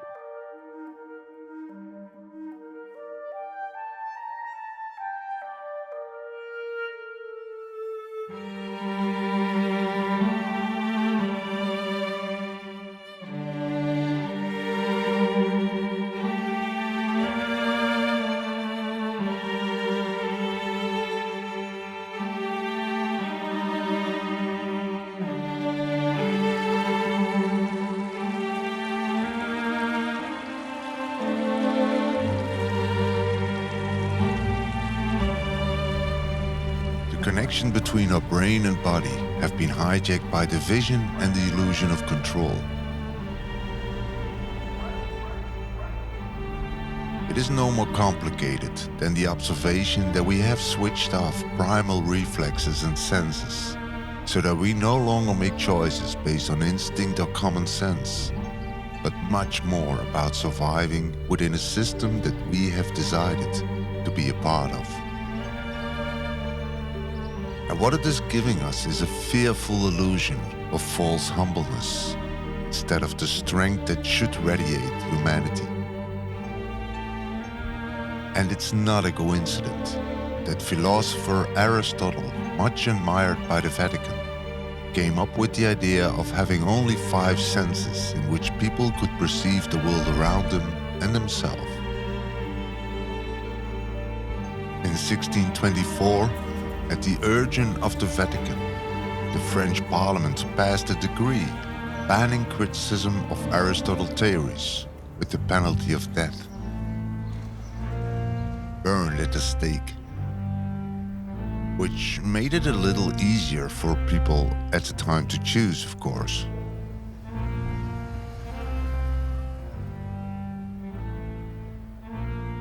If you are alive today, you are the product of somebody at some generation who watched the heretic burn.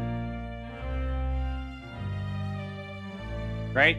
The wild type, the human expression of the unconstrained and the unlimited was executed. That means that if we're alive today, we're the survivors of cowards. And epigenetically, every single one of us is the offspring of the people who survived. That means we were the ones that watched the heretics burn.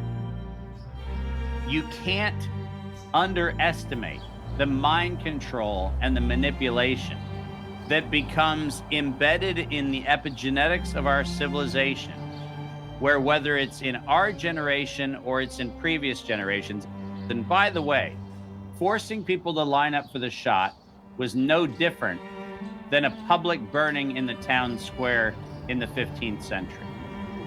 Because what it said was, your individual rights, your individual sovereignty have to be subservient to the public interest, and the public interest is silence and kill anyone who questions the narrative.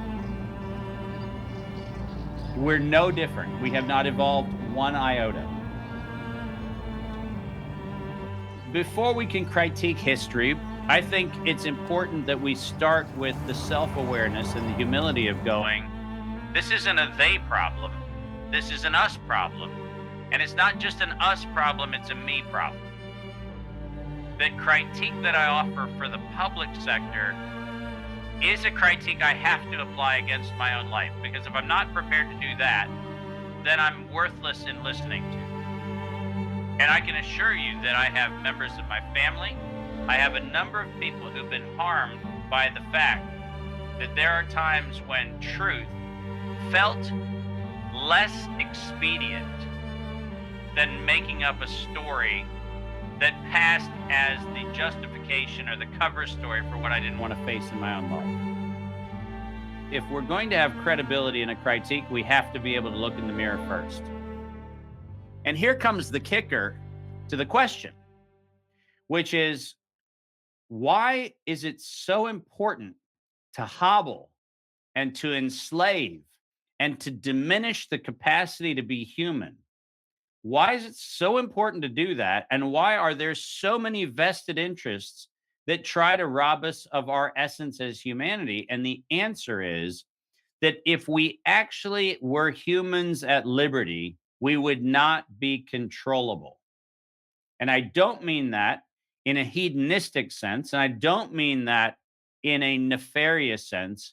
I mean that we would actually apply our thoughts, our creativity, our relationships, our life force, our energy. We would apply those things for greatness. And it turns out that in a world where we need to have acquiescence and control, we need to have manipulation and we need to have coercion, we need to have secrets, we need to have perversion, we need to have all kinds of things to keep people in fear and control. We have to make up stories that are themselves essentially false.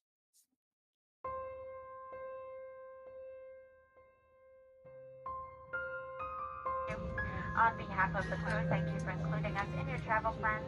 We wish you a warm welcome home, a great stay in the Nassau area, or a safe and pleasant journey to your next destination. Thank you and have a great day.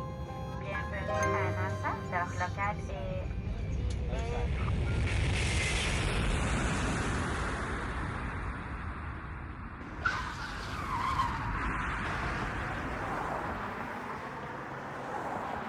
So, David, how did you came up with the idea of doing a workshop about the 12 senses? I started playing around with this idea.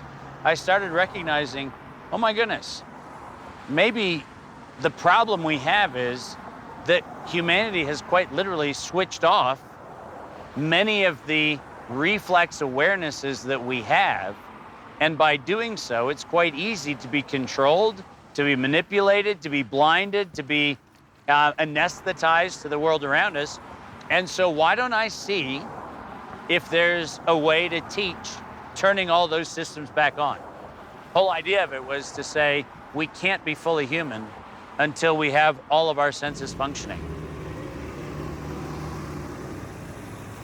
And we sit there going, well, they're all powerful and it's just me. No, they're careless with their power and we can hijack it. Yeah. Right? And they have to be laughing their butts off going, we don't even have to do it. Like they're self-destructing from the inside. Sit with that for a second. Like feel that for a second.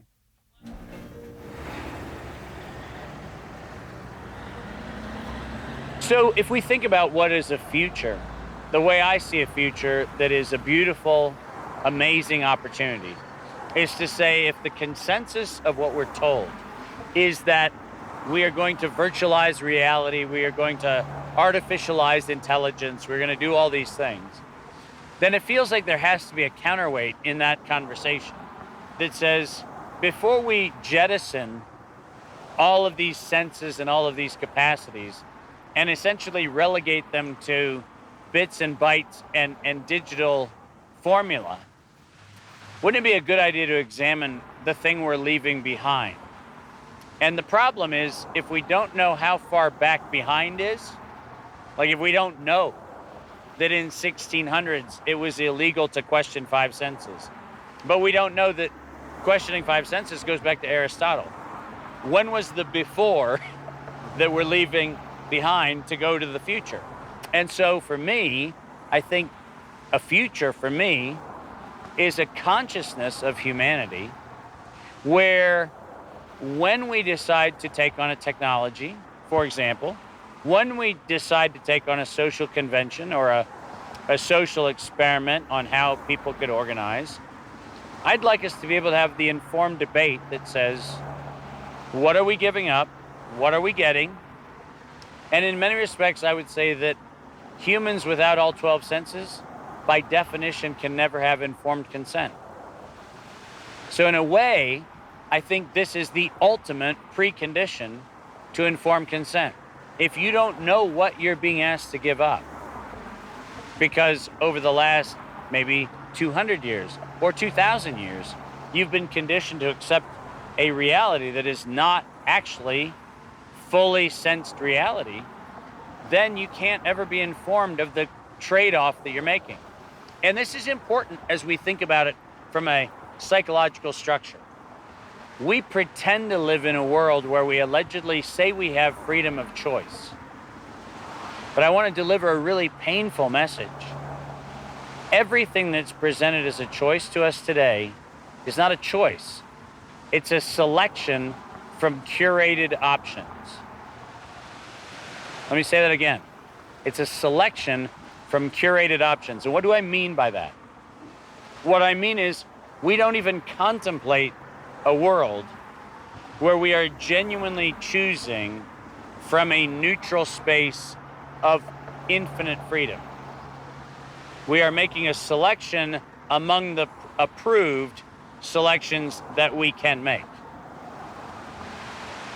Now that's an interesting problem because we've been told that we have free choice. But the people who told us we have free choice are the ones that curated the options. So now we got a problem, right? We wouldn't know what free choice is if it came up and bit us in the ass, because we have been conditioned to believe that choice is the selection among options. What if I choose none of the above? What if I think there's an entirely different set of options? What if I don't even have the sense capability of asking or answering the question, what would I really want? And until I have all of my senses fully functioning, not just kind of back on, but until they're fully functioning, I will always mistake selection from curation over choice. And I don't think human liberty is possible without total independence and liberty around choice. And that's the future I'm fighting for.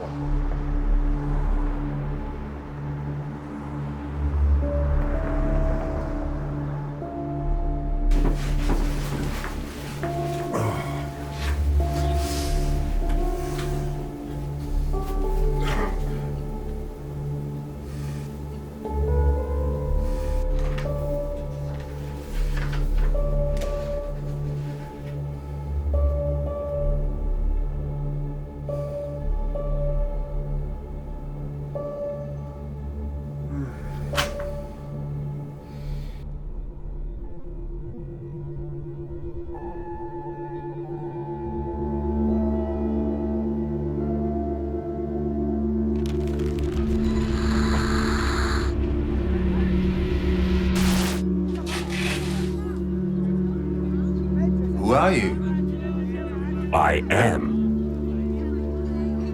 And? Ah, you want a name? Well, do you think my name is important? To fathom me? Might help, I guess. Aha! I'm a man. I'm an animal. I'm a woman. I'm a Christian. I'm a Buddha. I'm a philosopher. I'm a Russian. I'm a shoemaker. Sorry, but I'm not getting you. Can you tell me the color of this thing? Green. It's not. It reflects green. All the other colors are already absorbed. Your eyes perceive green, but the only thing it is not is what it reflects. So the outside, the name you wanted to have, the title you wish to receive, gives you a false perception of what something truly is. You see reflection, not reality. Yeah, so... Understand the difference between reality and our perception of reality. Our perception is a function of how many perspectives we can get on a perception, and our perspectives are a function of how many senses we use. We are born out of light. That's zinc spark, remember? Light is frequency and we are sustained by light.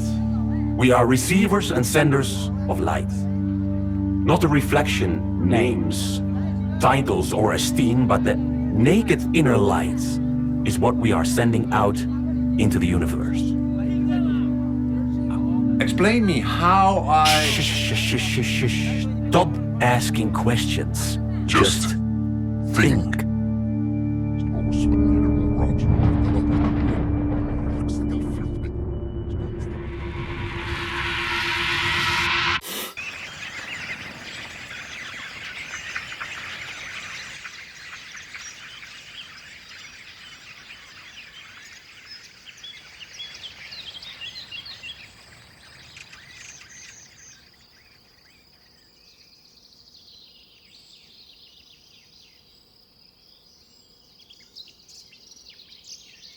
Bo, ich habe das Idee, dass wir uns die letzten, sag mal, vielleicht 1000 Jahre unsere Realität akzeptiert haben, was uns immer weiter weggetrieben hat von Menschsein und Menschlichsein.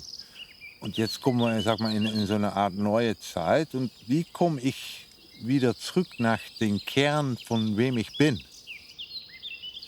Also erstmal, indem wir akzeptieren oder wahrnehmen, dass wir schon immer sind. Das bleibt unbestritten, unantastbar. Diese Ebene in uns, die ist. Und wenn ich sage, ich bin, kannst du das ausprobieren. Das ist eine sehr starke Zauberformel, um genau in diesen Bewusstheitsraum in uns selbst reinzukommen und wieder mit ihr in Verbindung zu kommen. Sie bleibt unberührt, unverschüttelt, unkaputtbar von allen Bewegungen oder Tendenzen der Zeiten, egal wo wir stecken.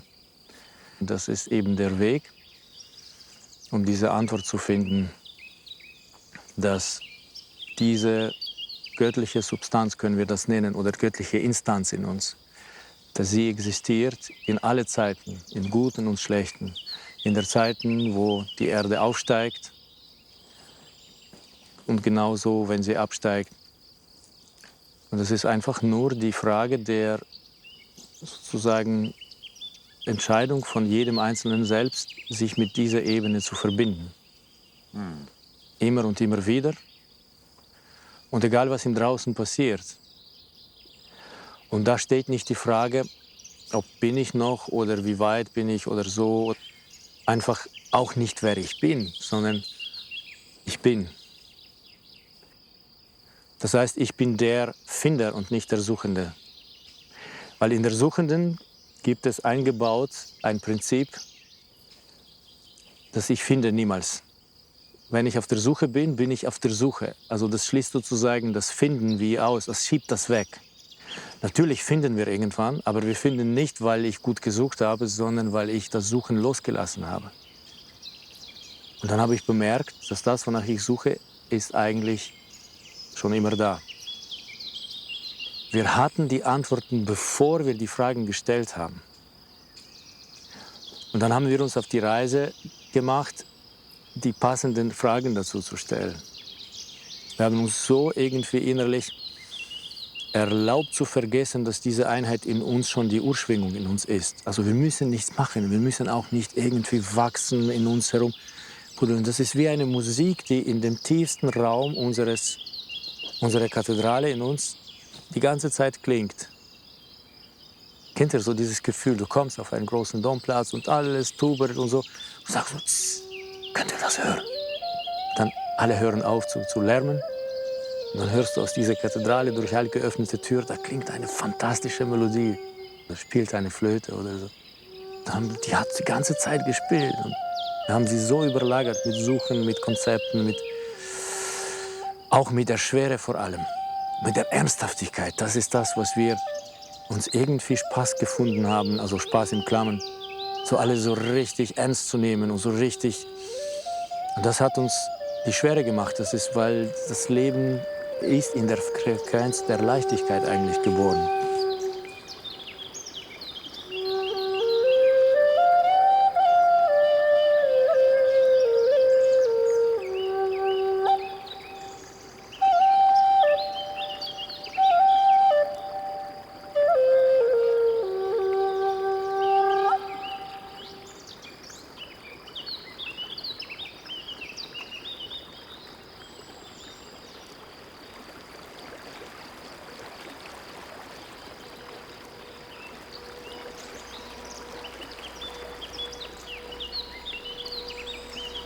For hundreds of years, our mind tempted us to confuse reality with reflection.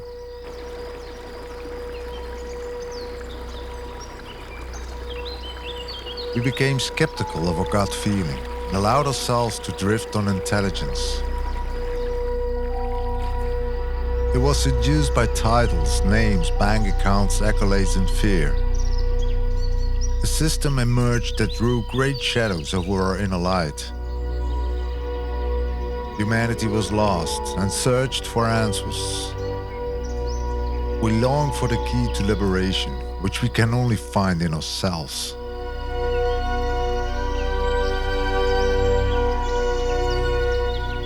Isn't that a comedy?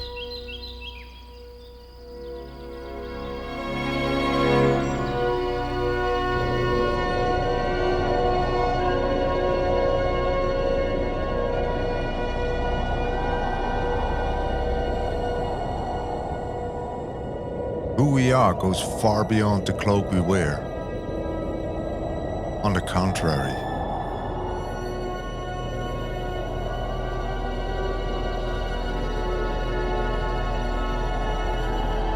it's about the courage we need to send our inner purity out into the world.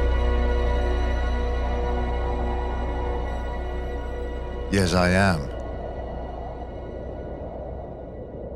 I am the energy I was looking for.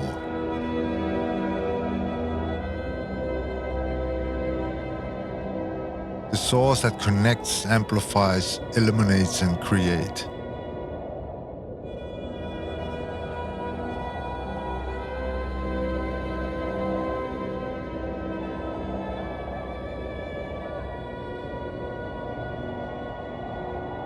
And I will.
Hey, nu is het toch wel genoeg met film, of niet? Wat eten hier, kom.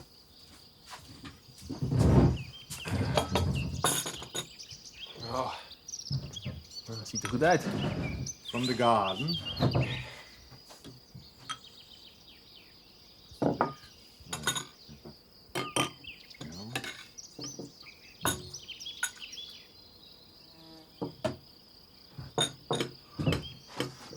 Smakelijk. Smakelijk.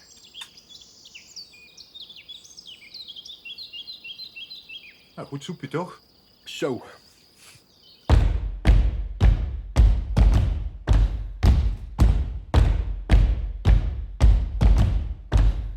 When the light turned into darkness, when all men flee to their home, we will walk upstream the river to crush their frightened homes.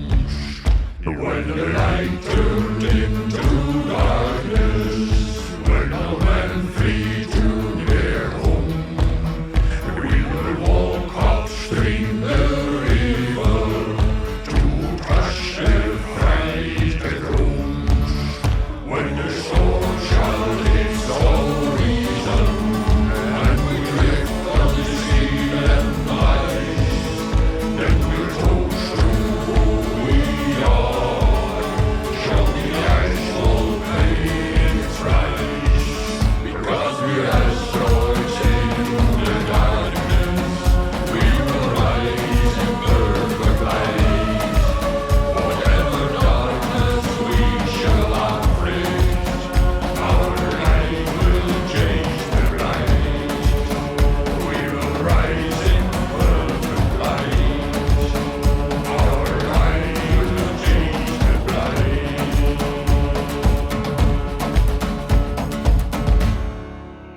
When the storm shall its all reason, and we drift on the sea and ice, then we'll toast to who we are.